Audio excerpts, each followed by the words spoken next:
Question number 63। जब विद्यार्थी कक्षा में पढ़ाने जाने वाले विषय पर ठीक से ध्यान नहीं देता है या दोहराना बंद कर देते तो सीखने की प्रक्रिया मंद हो जाती है और हम उसे भूल जाते हैं। यह नियम कहा जाता है। 63। अनुपयोग का नियम। Question number 63। जब शिक्षार्थी कक्षा में पढ़ाए जाने वाले विषय पर ठीक से ध्यान नहीं देता है या दोहराना बंद कर देता है तो सीखने की प्रक्रिया मंद हो जाती है और हम उसे भूल जाते हैं। यह नियम कहा जाता है अनुपयोग का नियम। Question number 64। थार्नडाई के सीखने के मुख्य नियमों में कौन संबंधित है? 64। तत्परता का नियम और प्रभाव का नियम। Question number 64। थार्नडाई के सीखने के मुख्य नियमों में कौन संबंधित है? तत्परता का नियम, प्रभाव का नियम। Question number 64। व्याख्या। E.L. थार्नडाइक आधुनिक शैक्षणिक मनोवैज्ञानिक के संस्थापक तथा अमेरिकी मनोवैज्ञानिक हैं। इनके द्वारा सीखने के निम्न नियमों का प्रतिपादन किया गया है। पहला, तत्परता का नियम। यह उत्सुकता और इच्छा शक्ति का स्तर है। दूसरा, अभ्यास का नियम सीखने को मजबूत करता है और भूलने की संभावना को कम करता है। तीसरा, प्रभाव का नियम। जब कोई व्यक्ति किसी कार्य को करता है और उसे सकारात्मक परिणाम मिलते हैं तो वह उस कार्य को दोबारा करने की संभावना अधिक करता है। यही परिणाम नकारात्मक हो तो उस कार्य को दोबारा करने की संभावना कम होती है।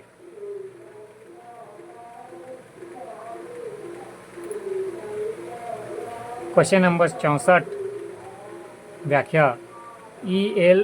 थार्नडाइक आधुनिक शैक्षणिक मनोवैज्ञानिक के संस्थापक तथा अमेरिकी मनोवैज्ञानिक है। इनके द्वारा सीखने के निम्न नियमों का प्रतिपादन किया गया है। पहला, तत्परता का नियम। यह उत्सुकता और इच्छा शक्ति का स्तर है। दूसरा, अभ्यास का नियम। सीखने को मजबूत करता है और भूलने की संभावना को कम करता है। तीसरा, प्रभाव का नियम। जब कोई व्यक्ति किसी कार्य को करता है और उसे सकारात्मक परिणाम मिलते हैं तो वह उस कार्य को दोबारा करने की संभावना अधिक करता है। यदि परिणाम नकारात्मक हो तो उस कार्य को दोबारा करने की संभावना कम होती है। Question number 65। शिक्षण का मुख्य उद्देश्य होना चाहिए। 65। छात्रों में चिंतन शक्ति को विकसित करना। Question number 65। शिक्षण का मुख्य उद्देश्य होना चाहिए छात्रों में चिंतन शक्ति को विकसित करना। Question number 66। निम्नलिखित में से कौन सा कथन शिक्षण अधिगम संबंधों के संबंधित के स्वीकार्य प्रस्तावों का प्रतिनिधित्व करता है और अपना उत्तर इंगित करने के लिए सही कोड चुनें। 66 बी।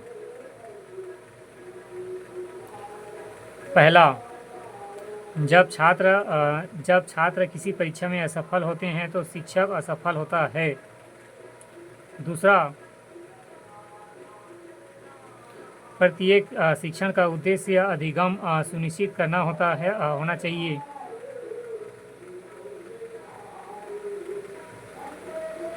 फिर तीसरा, एक शिक्षक पढ़ता है लेकिन सीखता भी है। चौथा,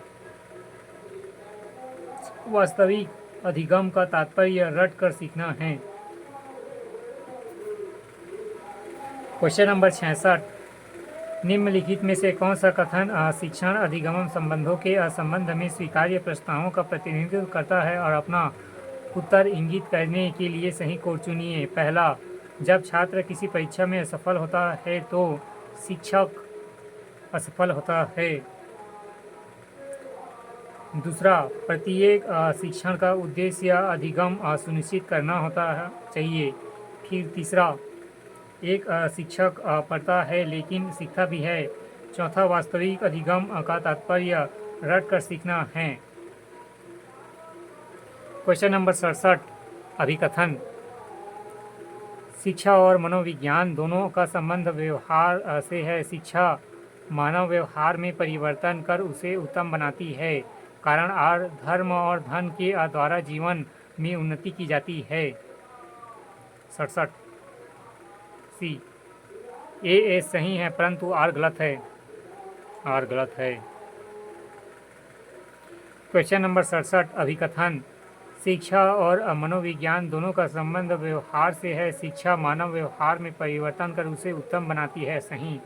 कारण आर धर्म और धन के द्वारा जीवन की उन्नति की जाती है। गलत। क्वेश्चन नंबर 68 निम्नलिखित सूची सिद्धांतों और उनकी सूची दो सिद्धांतकारों विवरणों से मिलान कीजिए। 68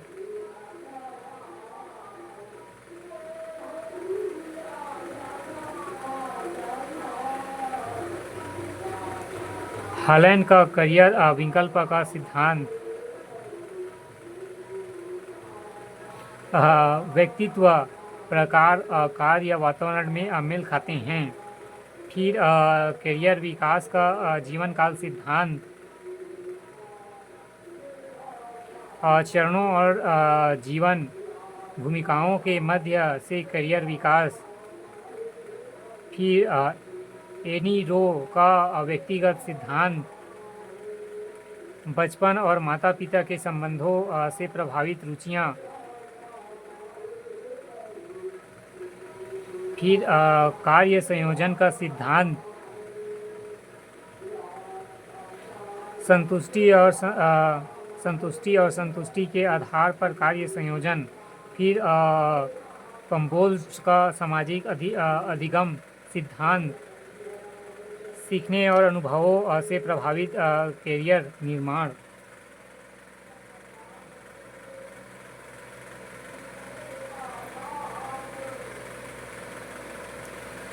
क्वेश्चन नंबर 68 सिद्धांतों और उनके सूची दो सिद्धांतकारों विवरणों से मिलिए।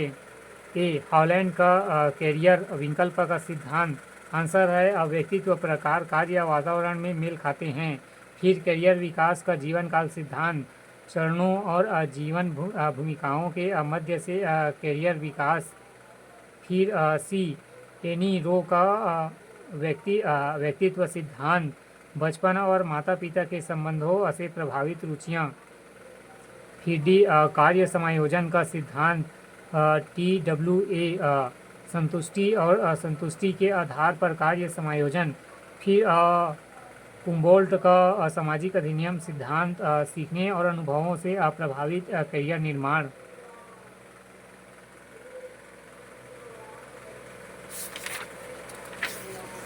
क्वेश्चन नंबर 69 कार्यस्थल में किसी नई परिस्थिति के अनुकूल ढलने का पहला कदम क्या है? सकारात्मक दृष्टिकोण के साथ बदलाव को स्वीकार करना। क्वेश्चन नंबर 69 कार्यस्थल में किसी नई परिस्थिति के अनुकूल ढलने का पहला कदम क्या है? सकारात्मक दृष्टिकोण के साथ बदलाव को स्वीकार करना।